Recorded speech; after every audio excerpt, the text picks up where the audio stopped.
కర్ణాటక రాష్ట్రంలోని మైసూరు జిల్లాలో ఉన్న కొండపై చాముండేశ్వరి అమ్మవారు ఉన్నారు. ఇక్కడ భక్తులకు అమ్మవారు దుష్టులకు భయాన్ని కలిగించే చాముండేశ్వరి రూపంలో దర్శనమిస్తారు. 18 శక్తిపీఠాల్లో ఒక్కటైన ఈ క్షేత్రంలో సతీదేవి తల వెంట్రుకలు పడ్డాయని మన పురాణాలు చెబుతుంటాయి.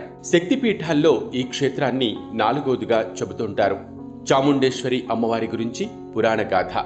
పూర్వం మహిషాసురుడనే రాక్షసుడు కఠోర తపస్సుచే పురుషుల చేతుల్లో మరణించకూడదని పరమేశ్వరుడి నుంచి వరాన్ని పొందుతాడు. ఆ వరగర్వంతో సకల లోకాలను పీడించాడు. ఇంద్రుని జయించి స్వర్గాన్ని కూడా ఆక్రమిస్తాడు.